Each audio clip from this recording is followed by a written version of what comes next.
Olá pessoal, bem-vindos a mais um vídeo do The Two Crafts.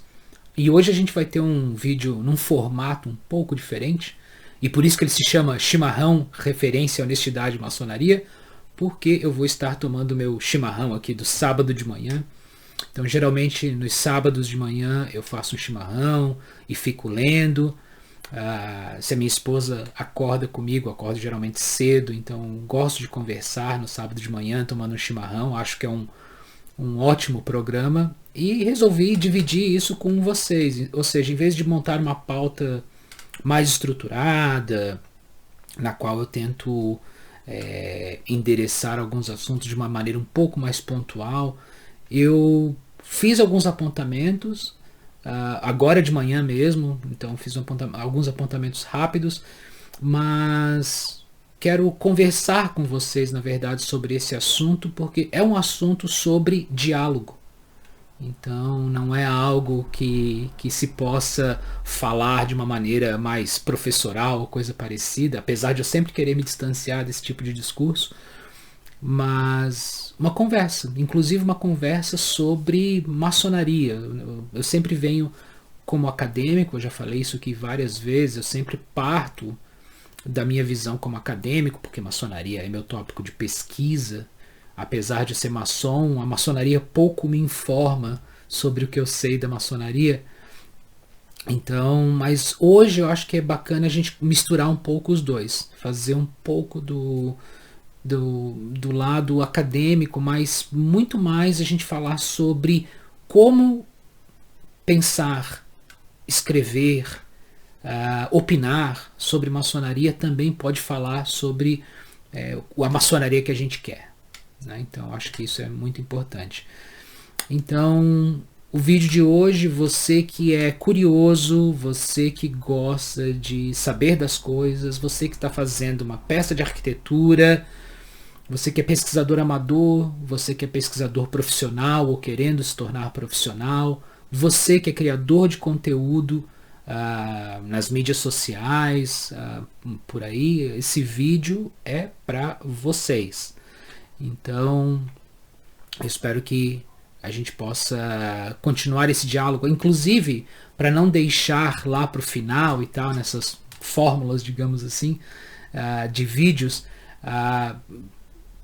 Chamo já desde o começo vocês se tiverem uma opinião sobre esse assunto, enquanto estão assistindo o vídeo mesmo, se alguma coisa despertou atenção, vocês querem fazer uma pergunta ou deixar um comentário, deixe aí nos comentários. Vocês têm visto que eu respondo, geralmente procuro responder aos comentários. Então, né, como eu falei, isso é um diálogo, então eu espero que a gente possa continuar esse diálogo aí nos comentários, talvez dê surgimento a outros vídeos, né? Quem sabe esse mate de sábado nos torne um mate aí todo sábado com vocês. Quem sabe uma live no futuro. Bem que ficaria bem complicado em relação ao Brasil por causa do fuso horário, né? Então, mas quem sabe? Eu creio que a gente precisa ter uma conversa sobre referência, honestidade e maçonaria. Não somente sobre essas três coisas, mas principalmente sobre como elas podem ou devem andar juntas. Esse tópico veio principalmente porque eu escuto muito de muitos maçons, principalmente aqueles que gostam de ler, ou os irmãos que também criam conteúdo, os irmãos que escrevem, que pesquisam. Eu escuto uma reclamação muito antiga de que o nível intelectual do maçom brasileiro é baixo. Essa é uma reclamação que eu escuto, e nessas palavras, as palavras não mudam. Muitos dizem, eu diria até confidenciam, porque não é uma coisa que se diz abertamente, ninguém gosta de dizer isso abertamente, né, que o nível intelectual do maçom brasileiro é baixo. Eu diria, tendo viajado bastante, estando aqui na Inglaterra, eu diria que é um caso mundial. Acho que o nível intelectual, não só na maçonaria, mas em geral, da população em geral, tem baixado por várias razões, por vários fatores.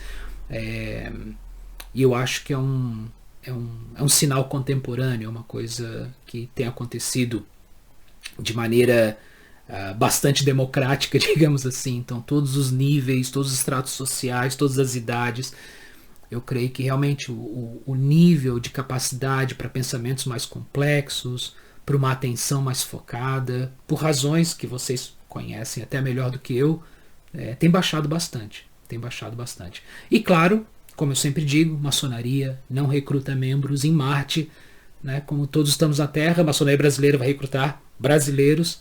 Então, esse nível intelectual baixo ele se reflete também na maçonaria. Segundo o Instituto ProLivro, que é um instituto que faz pesquisa sobre leitura no Brasil, em 2023 o maçom leu uma média de 2,43 livros por ano. Eu acho que até que é uma estimativa bastante... Como é uma média, com certeza está pegando gente que leu bastante e colocando esses livros na conta de quem não leu nenhum. Mas enfim, 2,43 livros por ano é uma média super baixa, incrivelmente baixa. Muita gente vai contrapor dizendo que a gente lê muito na internet, lê muito. O problema é que a leitura na internet, a leitura de páginas, a leitura de artigos é uma leitura fragmentada e geralmente de fontes completamente, vamos dizer assim, complicadas, para dizer o mínimo. Porque na internet não há geralmente uma aferição de autoria, de veracidade ou de critérios de pesquisa, enfim, vocês conhecem bem. Então alguém pode estar lendo na internet um artigo científico, alguém pode estar lendo um artigo num jornal de grande circulação que tem uma responsabilidade editorial, gostemos ou não da linha daquele jornal, mas tem uma responsabilidade editorial ali, como pode estar lendo alguma coisa de um blog super obscuro de alguém que está escrevendo aquelas palavras lá do escuro do seu quarto, sem responsabilidade, sem dever satisfação a ninguém. Então, o cenário dessas publicações muda bastante, faz com que o conteúdo na internet mude bastante. Mas não é a discussão aqui, não é sobre a qualidade do conteúdo. A questão é que o brasileiro lê pouco. E como eu diria, eu poderia falar do mundo inteiro que está lendo pouco, mas o caso aqui é a maçonaria no Brasil, o maçom brasileiro, o brasileiro lê pouco. Então os maçons às vezes não vivem fora desse universo. Então uma pesquisa sobre a média de leitura do brasileiro reflete certamente a média de leitura do maçom brasileiro. E a gente sabe, através da convivência, que realmente é um nível de leitura que ele é baixo. Então essa questão do nível de leitura, ou do nível intelectual, ela passa de constatação, né, passa de uma leitura da realidade a uma alavanca, uma desculpa para que às vezes a gente produza conteúdo com um nível mais baixo, que às vezes a gente entretenha ideias invencionices que circulam por aí. Então fica assim, fica uma briga de forma e conteúdo. Hoje eu vou bater muito nisso. Tem uma briga de forma e conteúdo. Então essa questão da realidade, né, ou seja, que tem um nível baixo, muitas vezes é utilizado como desculpa para que a gente, pesquisadores, opinadores, ou seja, também às vezes produzam conteúdo com um baixo, digamos assim, um baixo teor informativo, vamos colocar dessa forma. Acabam repetindo somente aquelas mesmas coisas, os mesmos chavões, as mesmas invencionices, ao mesmo tempo que criticam as invencionices. Então é preciso sair desse ciclo. Por quê?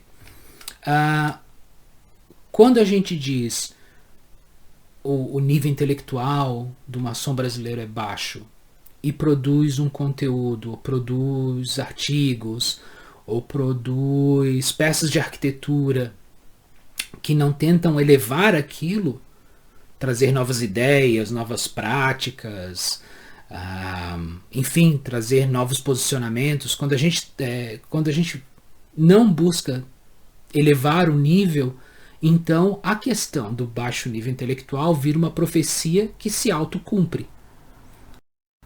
Eu também produzo conteúdo com baixo nível, logo os maçons continuam com baixo nível intelectual Então a minha leitura está correta. Eu ajudo a minha leitura a permanecer correta. E o que eu penso ser necessário, e eu procuro mostrar isso através do canal, ou seja, eu não tento aqui fazer uma versão palatável ou mais mastigável daquilo que eu estou oferecendo. Eu tento trazer para vocês no melhor nível que eu posso, claro, respeitando a questão do formato, né? Um vídeo não é um artigo, não é um livro, então algumas coisas ficam para trás, mas eu tento trazer da melhor forma possível, mesmo que isso custe uma queda de views grandes, como é o caso desse vídeo. Se não for um dos de pior performance entre os meus vídeos, certamente estará aí no top 3. Porque é um assunto, enfim, que não dá clique, não dá like, ninguém gosta de ter essa conversa. A não ser aqueles que estão preocupados com a mesma questão. Então é uma conversa que realmente não é muito agradável. Então às vezes a gente tem que fazer o que é correto, mesmo que isso custe views, likes, ou de alguém gostar de você ou não. Então acho que ser maçom também é isso, né? Ter esse compromisso com a verdade. E eu acho que é importante a gente trazer essa questão do baixo nível intelectual, mas ok, o que a gente pode fazer para melhorar? O que a gente pode fazer para ir para frente? Quais os passos, os primeiros passos, os pequenos passos que a gente pode dar para realmente fazer com que esse nível seja elevado, para que esse nível realmente aumente um passo, aumente um ponto. E às vezes, no afã de consertar, digamos assim, essa questão, muita gente vai para o outro extremo, ou seja, quer transformar toda a maçonaria ou todo o estudo sobre maçonaria, todas as pesquisas independentes, todas as pesquisas de final de semana, como diria um historiador francês chamado Philippe Herrier, a pesquisa domingueira, quer transformar todas elas em pesquisa acadêmica. Eu acho que isso acaba algemando muito as pessoas, né? Acaba enrijecendo muito. Eu acho que não é necessário que toda pesquisa seja acadêmica para que a gente tenha um bom nível de diálogo, um bom nível de pesquisa entre os próprios maçons. Mas há práticas da academia que eu acho que vale a pena a gente entender por que elas são daquela maneira, para que a gente possa adotar também nas nossas pesquisas amadoras, para as nossas peças de arquitetura, até para uma conversa, às vezes informal, porque elas iniciam, o que eu sempre falo, elas iniciam diálogo. Ou seja, você não vira um profeta maluco falando sozinho, você também não vira lá o dono da verdade, parecendo que você foi lá em pessoa nos arquivos e decifrou tudo, né, que você lê grego, latim, aramaico, francês, inglês, o que vier pela frente. Eu acho que o diálogo ele dá uma visão muito mais honesta e ele faz com que a pesquisa evolua muito mais do que esses outros expedientes, apesar desses outros expedientes alimentarem muito mais o ego da pessoa, né? Mas como eu creio que a gente está na maçonaria para tentar amansar o ego, pelo menos esse seria o ideal, né? Então acho que a prática de pesquisa da academia pode trazer lições importantes. Ou seja, muita gente me pergunta qual a diferença de pesquisar maçonaria academicamente e de maneira amadora. A diferença, eu diria que as diferenças são várias, né? Então necessitaria de toda uma compreensão do surgimento das universidades, por que as universidades estão aí, da história como disciplina, etc. Mas para colocar assim um alfinete numa questão só, eu diria que é a necessidade de referência. Ou seja, quando você pesquisa história academicamente, você tem a necessidade de dizer de onde você tirou as suas ideias. Ou seja, elas não surgem espontaneamente. As ideias não surgem na sua cabeça espontaneamente. Elas surgem de referências. Então você tem que dar o mapa das suas referências. Dos livros, dos artigos que você leu. E aí no caso da história, quando você pesquisa, né, quando você é o pesquisador, quando você é o historiador, há necessidade de fontes, de documentos. Então você precisa citar a qual grupo de documentos você está se referindo, com qual comunidade de pensadores você está tentando entender aquele documento, né? Para a partir daí sim, aí você começa a ter algumas interpretações, visões que podem ser suas. Mas para chegar até aí, realmente vem todo um trabalho de mapear as referências, ou seja, reconhecer todos os atores ali que levaram você a ter uma visão X, Y ou Z daquele documento, daquele evento histórico, enfim. Então a referência, você fazer um mapa de como você chegou naquela visão, naquela opinião, é absolutamente necessário na academia, na história como disciplina acadêmica. E por que isso tudo? Porque permite escrutínio. Ou seja, a gente pode avaliar, a gente pode contestar, a gente pode continuar o trabalho, porque o mapa daquele trabalho está disponível, o mapa daquele trabalho está às claras. É por isso que a gente usa nota de rodapé. Sempre está ali os detalhes daquilo que a gente está dizendo, dos documentos, qual a literatura que a gente está utilizando e tudo mais. É importante a gente falar aqui que a referência a alguém, fazer uma referência, ou seja, como eu faço aqui todo o tempo, né? Quando eu estou falando, sei lá, eu lembro que um vídeo eu estava falando sobre origem da maçonaria e eu falo lá do David Stevenson, que é um historiador, professor emérito da Universidade de Edimburgo. Então, assim, da Universidade de Glasgow ou de Edimburgo, agora eu não vou lembrar. Mas ele é professor emérito e tudo mais. Ele tem um livro fundamental, se chama As Origens da Maçonaria. E também falei da Frances Yates, historiadora inglesa, escreveu nos anos 60. E por que isso? Não é para demonstrar erudição, ou seja, olhe todas as coisas que eu li. Não, é simplesmente para dizer, olha, quem pesquisou isso primeiro foi essa pessoa. E isso é importante, assim, a referência não é uma reverência. Né? Ela pode ser uma reverência, pode ser uma forma de reverência, mas a referência é para dizer, olha, o mapa dessa pesquisa se inicia aqui. Então alguém pode dizer, olha, Felipe, o teu ponto está equivocado porque você está usando David Stevenson. E eu acho que se você partir da visão do Knoop and Jones naquele artigo na revista Economic History, sei lá, da década de 30, sabe, eles oferecem uma visão diferente, assim, assado. Né? Embora o David Stevenson faça menção à pesquisa do Knoop and Jones também. Mas vocês podem ver que aí começa um diálogo. Ou seja, não é um eu acho, na minha visão, ou seja, sem nem ter pesquisado, sem nem ter ido perto dos documentos. Né? Não é, a maçonaria não é um exercício de grito. Né? A história da maçonaria, a história em geral, não é um exercício de grito, ou seja, é um exercício de razão. Então, você tem que usar novamente lá a racionalidade para entender ali o mapa que a pessoa está colocando e a partir dali estabelecer um diálogo com ela.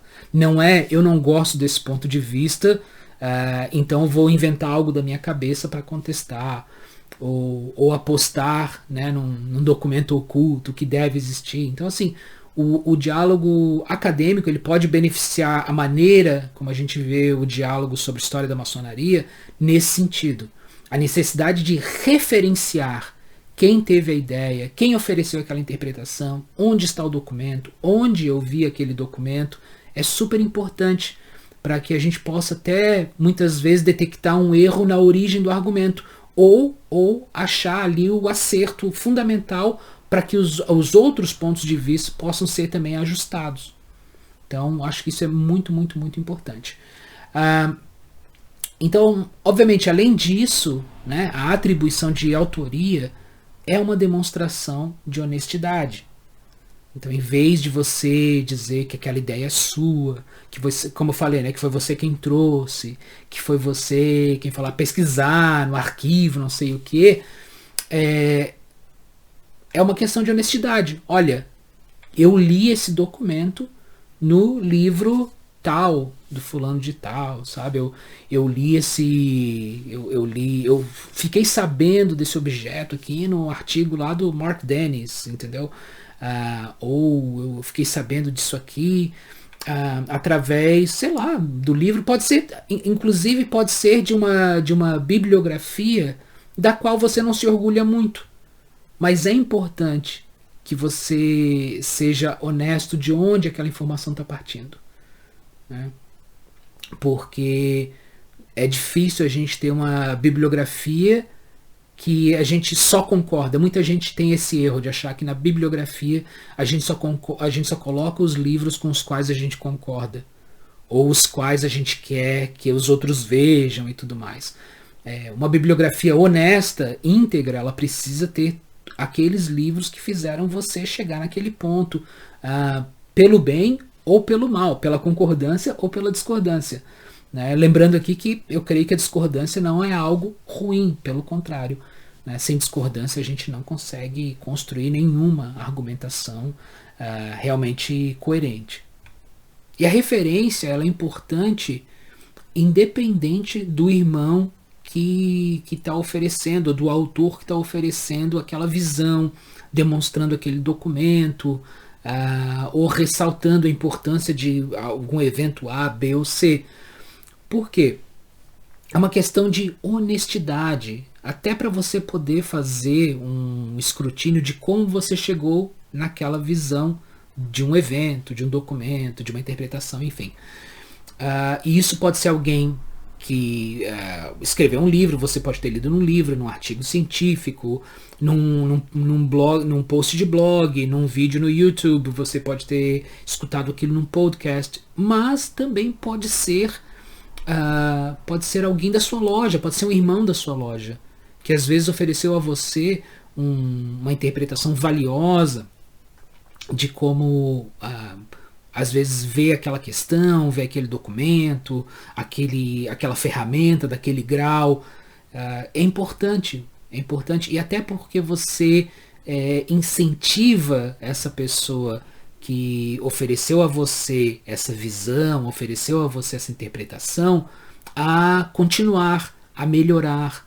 Então você estabelece um diálogo com aquela pessoa, né? Se apropriar da ideia alheia, se apropriar da interpretação alheia é tão desonesto quanto roubar de alguém, né? Então embora seja um roubo que não dê prisão, né?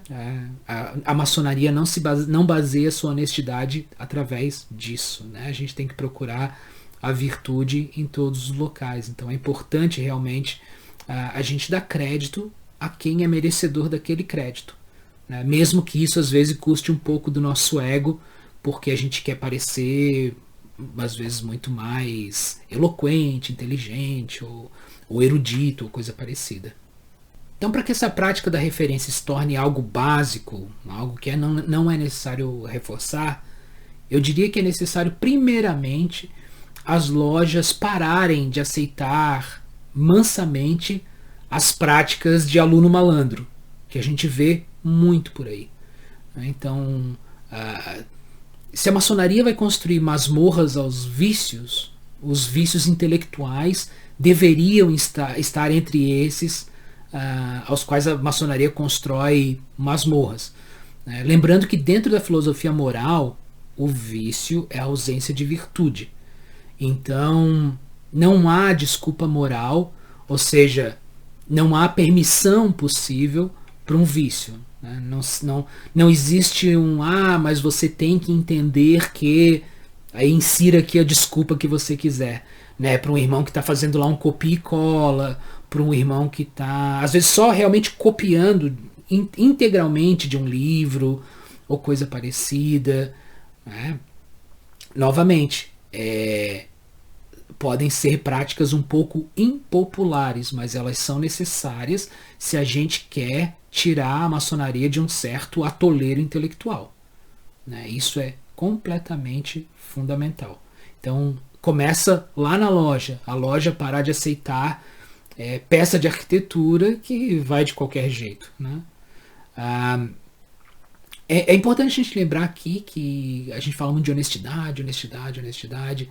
É importante lembrar que a palavra honestidade ela vem do latim, né, da palavra honestas, e significa decência, respeitabilidade, dignidade. Então o honestus, né, era alguém honrado, respeitável, virtuoso. Então quando a gente pede honestidade intelectual, a gente está pedindo exatamente isso, a gente está pedindo decência. Né? Nada mais que isso. A gente está pedindo decência no pensar, no escrever, no falar. Então, assim como a gente não rouba, né, como eu estava falando, assim como a gente não se apropria na vida material das coisas, a gente pode pedir o mesmo na vida intelectual. Não se aproprie daquilo que não é seu, né, daquilo que não foi criado por você. E aí que tá, com a facilidade que na vida intelectual a posse ela não é absoluta, ela é partilhada.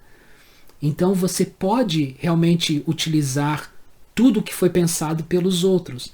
O único que se pede é que você faça a referência que, olha, isso aqui é um produto daquela pessoa. Essa ideia aqui, esse estudo aqui é daquela pessoa, é daquele irmão, pesquisador.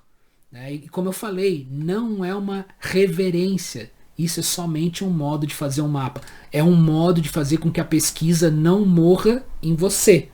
É um modo de fazer com que a sua pesquisa possa ser um degrau para alguém que está vindo atrás e vai usar para ir além. Se a gente não quer que a nossa pesquisa vá além, então aí realmente a gente não está fazendo nada edificante, ou seja, não está construindo nada. Né? Então, novamente, o exercício de pesquisa é um exercício que ele requer também um pouco de amansamento do ego.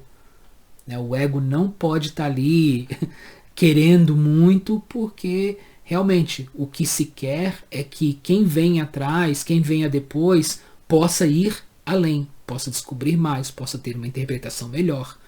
Né? Então muitas vezes eu vejo pesquisas querendo ser a palavra definitiva em alguma coisa e a receita para um desastre. Né? Porque é irreal, primeiro de tudo porque é irreal. Os estudos evoluem, as interpretações também, elas ficam mais sofisticadas. Então essa coisa de querer construir o livro definitivo, a narrativa final, aí azedou. Para a história, azeda. Então esse referenciar, ele é agir com honestidade intelectual. Né?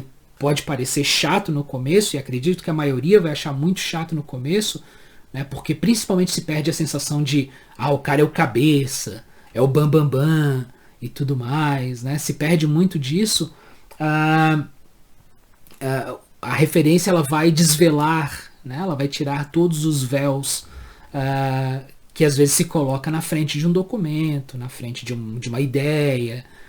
Né? E aqui eu não estou dizendo que todo mundo que referencia também faz de maneira correta academicamente ou moralmente, porque se vê muito isso que eu falei anteriormente.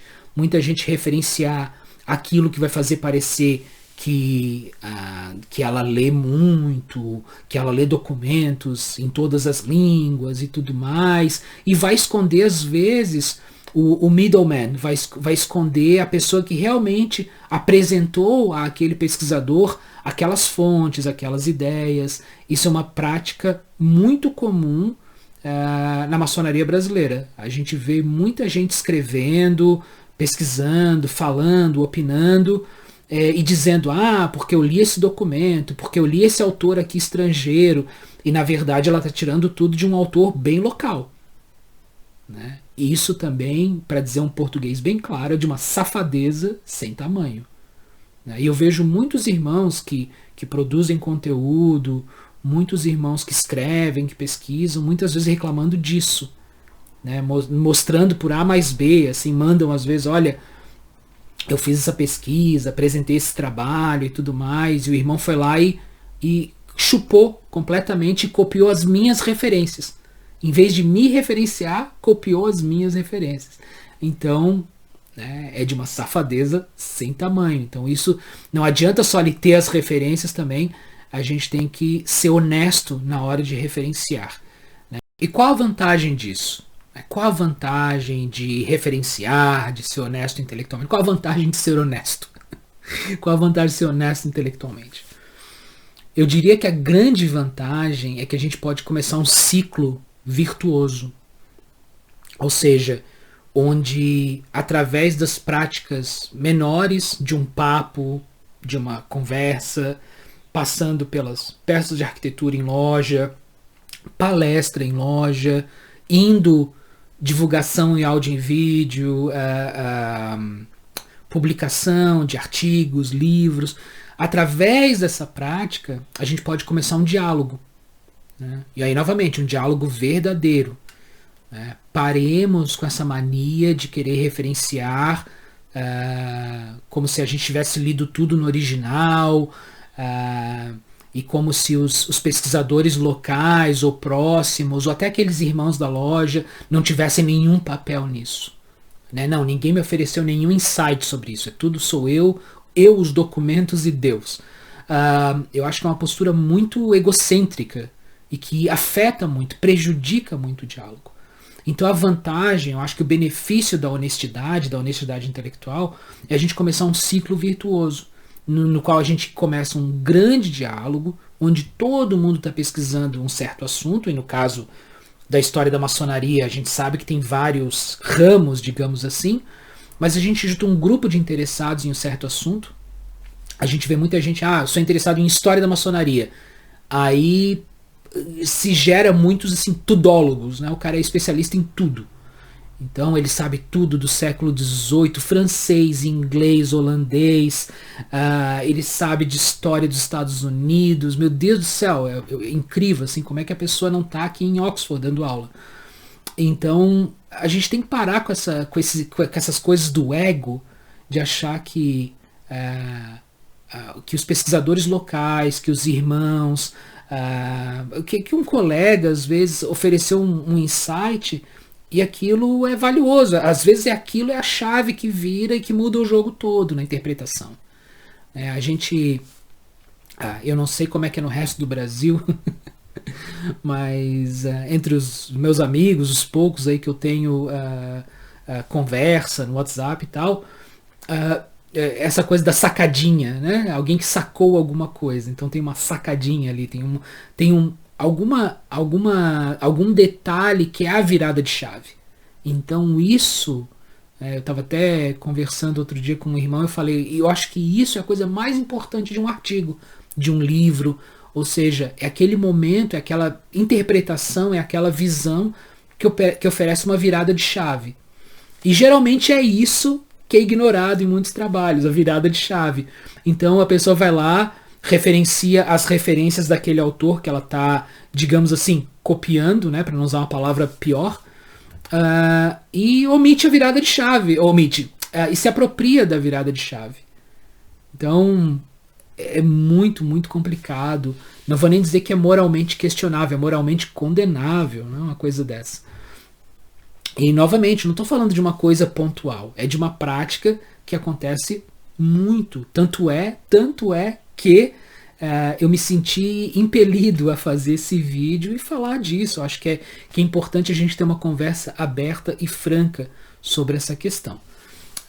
Então, essa honestidade, ela faz com que a gente inicie um ciclo virtuoso, na qual a gente sabe quem disse o que, quando, onde, em quais circunstâncias, em qual mídia, em qual livro, em qual artigo. Né? Eu acho que essa é a única maneira de avançar na pesquisa em história.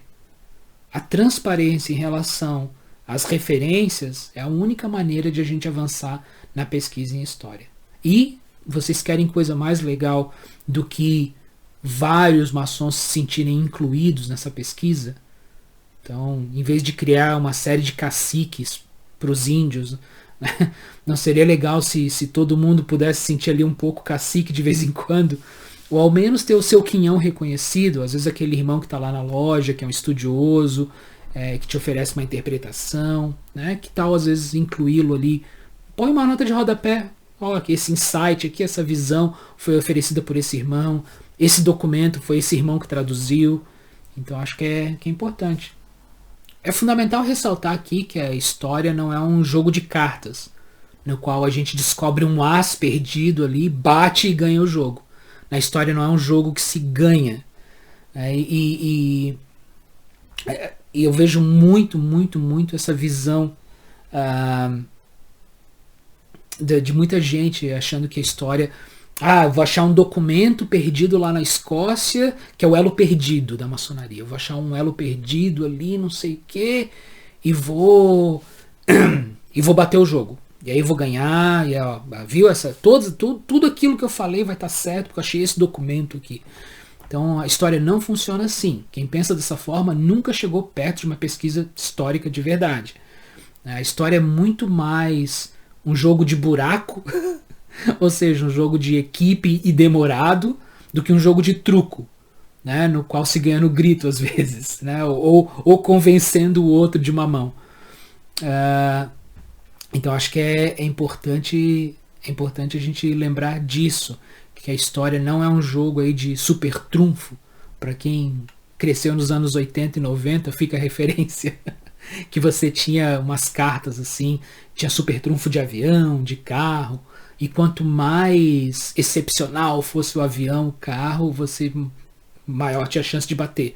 E tinha aquela carta que você sempre batia porque era a melhor carta do baralho.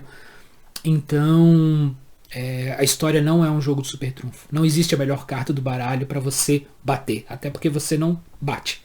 Né? A história você faz um acordo, muitas vezes temporário, em torno dos documentos e interpretações que se tem. E a gente faz as pazes com isso. Ok, isso aqui é a verdade relativa, digamos assim, que a gente tem nesse momento. Pode ser que amanhã mude, pode ser que venha um outro documento à luz, mas raramente esse documento vai botar por terra tudo que se sabe sobre aquele assunto. Isso é discurso de jornal, revista, de vídeo para vender, para ganhar clique e tal. Ninguém intelectualmente sério realmente pensa um tipo de coisas dessas, né? Então, a polêmica, gritaria, esse tipo de lacração, na verdade, elas só trazem distorções para a pesquisa. Né? Podem até entreter algumas pessoas, um grupo de pessoas, eu particularmente não gosto, mas ela não faz a pesquisa andar. Na verdade, ela faz a pesquisa retroceder. A gente fica perdendo tempo com picuinhas e tal, que geralmente, novamente, estão ligados à vaidade, em vez de progredir na pesquisa. Mas, para a parte prática, né? Como é que alguém coloca referências no trabalho? Como é que eu vou colocar referências no meu trabalho? Eu diria que é simples. É só mencionando no texto quem é que escreveu aquilo, de onde você tirou, textualmente. Olha, eu vi essa ideia nesse lugar. Então muita gente vai dizer que é necessário metodologia científica, referência X, Y, né? Muitas vezes aquele irmão que fez universidade quer mostrar que ele fez universidade e aí fica querendo lá colocar regra em tudo. Não, tem que colocar BNT e não sei o que. E beleza, eu acho interessante querer colocar norma técnica, metodologia científica, é bacana. Eu acho que realmente pode organizar muito bem o trabalho. Mas, novamente, eu diria que é necessário o conteúdo ao invés da forma. Né? Eu, pessoalmente, como acadêmico, como professor, canso de ver trabalho que metodologicamente lá a BNT tá linda, tá tudo bonitinho. Mas o trabalho no conteúdo é uma fraude do início ao fim. Então, novamente, a gente quer forma ou a gente quer conteúdo? Eu acho que é interessante a gente ir para o conteúdo primeiro, a forma a gente vê depois. Então, se quer referenciar, presta atenção no conteúdo. Então, é muito melhor colocar no texto, como eu falei, você dizer, olha, o autor fulano que escreveu um livro X analisa as constituições de Anderson e demonstra que... Então, é muito melhor você colocar dessa forma. Então, e aí como é que vai colocar lá no final? Como é que eu referencio as constituições de Anderson? Não, você não leu as constituições de Anderson. Quem leu foi o autor o qual você leu. Então referencie o autor que você leu. Para a gente saber que a interpretação está vindo da interpretação daquele autor. Então é necessário isso. Então, por isso que eu digo, é muito mais importante na forma. Às vezes a gente acha mais uma maneira de escamotear do que no conteúdo. Então acho que é importante o conteúdo estar dizendo isso. Ou então até e quando não é um livro, simples, menciona no vídeo tal, do canal tal, o irmão, ou esse youtuber, o que seja, o autor, né, fala que tal coisa. Ou no vídeo do canal tal, no qual foi entrevistado o grão-mestre, lá o grão-mestre da sua potência, né, ou de outra potência. O grão-mestre disse que isso e aquilo outro. Então é importante, dê valor para quem está produzindo alguma coisa. Novamente, não é só uma forma de reverenciar alguém, eu diria que nem essa é a última questão da referência, né? Mas de você demonstrar, olha, eu vi isso aqui naquele vídeo. Então, se você discorda com o que eu estou falando, se você discorda da minha interpretação, você pode ir lá na fonte que eu estou citando, ver a mesma coisa que eu vi, ouvir a mesma coisa que eu ouvi, ler a mesma coisa que eu li, e aí dizer em que ponto você acha que a minha interpretação está errada. Então, novamente, isso ajuda o diálogo, isso faz com que o diálogo progrida. Então, acho que é importante a gente prestar atenção nessas práticas, né, muito mais do que ficar focando em ABNT, em metodologia científica, porque, novamente, a forma muitas vezes pode escamotear outras práticas que também são muito moralmente questionáveis, vamos colocar assim. E pesquisadores profissionais, amadores, criadores de conteúdo, e isso também serve para nós, isso também serve para todos nós. Ou seja, uma coisa que eu fico muito entristecido é quando eu vejo a prática disseminada do somebody love. Eu sei que a referência é antiga, uma referência de tiozão, mas não tem outra melhor maneira de dizer. Tem muito somebody love. Então, às vezes, aquele criador de conteúdo, ou pesquisador amador, ele não sabe a resposta para alguma coisa e, nossa, e vem de invencionice, de enrolação. E até aí tudo bem, tá? Beleza, tá ganhando clique, tá ganhando like, tá ganhando views, o artigo está sendo lido, o livro está sendo comprado, maravilha, não tenho nada contra isso, parabéns para você.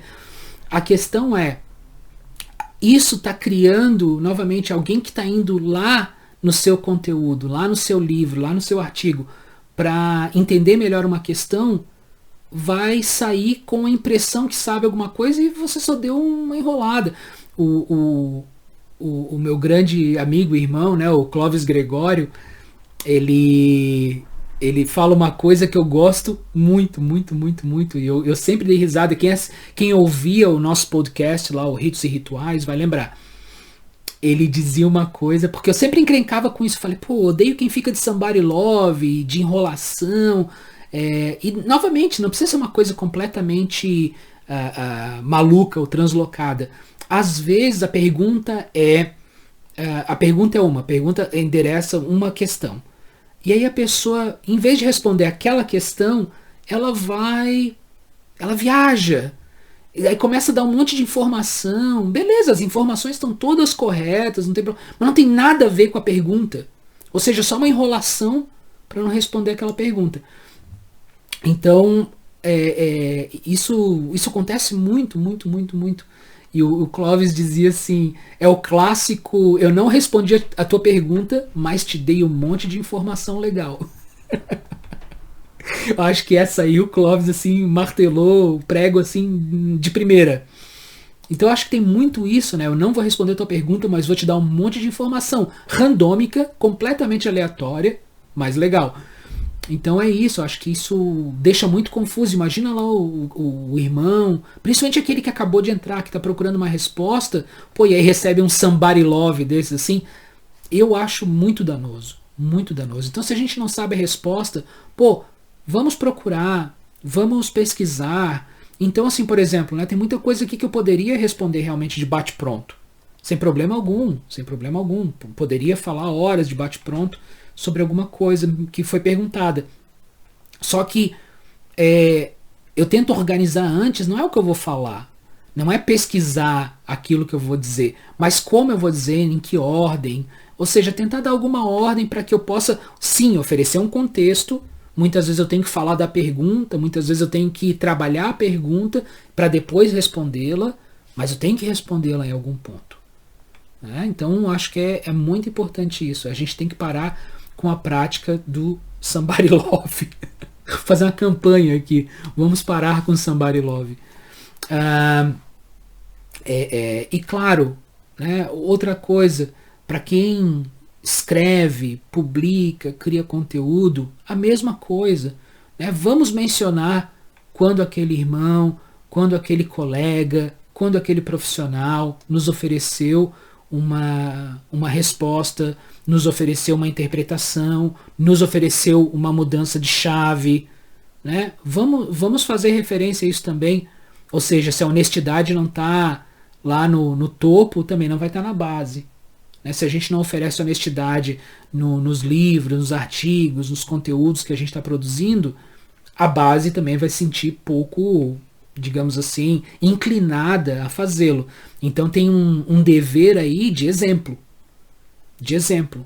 Né? E a gente não pode aqui utilizar, novamente falo, a questão de mas pô, o nível é muito baixo. Bem, elevemos o nível então. Elevemos. Talvez isso vai custar, às vezes, a venda de livro, vai custar a visualização de um artigo, às vezes vai custar um clique, mas eu acho que é uma batalha que vale a pena. É uma batalha que vale. Até para que a gente possa produzir mais e melhores conteúdos, mais e melhores livros, mais e melhores artigos, mais e melhores vídeos, mais e melhores podcasts. Então acho que isso tem que começar da gente também. Né? Então muitas vezes a gente está lá porque a mídia é um pouco mais dinâmica, sei lá, tá no Instagram ou tá no TikTok ou coisa parecida. Então a gente acha que aí novamente a forma, né? Porque a forma exige, tudo é válido. Eu acho que novamente, né? Como a gente falou no vídeo anterior, no Perguntas e Respostas. Então eu creio assim, se a gente quer construir uma maçonaria diferente, se a gente quer realmente lutar contra os vícios que nós acreditamos estar corroendo às vezes a sociedade, as boas práticas, né, os bons costumes que a gente gosta tanto de falar, é importante a gente endereçar o vício, a falta de virtude. Então, como profissional, eu diria, dessa área, né, da pesquisa, eu posso dizer que os vícios intelectuais dentro da maçonaria são grandes, né, e que eles corroem realmente a base do projeto maçônico. Então a gente acha que o vício intelectual ele é um detalhe e na verdade ele está na base, porque novamente, se nós somos maçons especulativos, a fala, a escrita, a escuta, a leitura, essas são as ferramentas. Essas são as ferramentas do maçom especulativo. Então, se a gente está cheio de vícios nessas práticas, o projeto maçônico está completamente comprometido. E aí como é que a gente conserta? Consertamos novamente um passinho de cada vez, mas é necessário que esses passos sejam efetivamente dados. Não só quando a gente está consumindo algo passivamente, ou seja, escutando, assistindo ou lendo, se bem que a gente pode falar de diferença entre leitura ativa e leitura passiva. Mas quando a gente está só recebendo informação, tudo bem, pode ter essa impressão que a evolução está acontecendo. Agora, é muito diferente e aí requer uma proatividade muito maior quando a gente está sendo ativo, ou seja, produzindo uma peça de arquitetura, avaliando uma peça de arquitetura, debatendo com um irmão, escrevendo um artigo. Então isso é muito importante também, ou eu diria que principalmente na vida ativa. Então eu espero Eu espero que aqui, como eu sempre falo, que a gente possa estar iniciando um diálogo sobre isso, e um diálogo honesto, né? Porque, novamente, não adianta a gente ser maçom dentro do tempo maçônico e aí nas outras práticas a gente recorre ao mundo profano porque é mais confortável, porque é mais legal, porque dá aquela massageada no ego. Acho que é importante a gente endereçar essas questões. Como eu sempre faço, erroneamente ao final do vídeo, porque poucas pessoas chegam aqui, deixa aqui o like. Eu devia falar isso lá no começo, né, para vocês verem como eu sou verde nessas questões. Deixa o like, por favor, se você gostou do vídeo. E, novamente, se você tem alguma observação, questão ou coisa parecida, deixa aqui nos comentários que eu vou fazer o melhor possível para responder e tudo mais. E me diga aí se você gostou do formato, se bem que não mudou muito, né? O formato mais informal desse vídeo, esse mate de sábado. Então, eu espero publicar a tempo de você estar tomando seu café ou seu chimarrão de sábado de manhã. Tá certo? Um forte abraço e a gente se vê na próxima.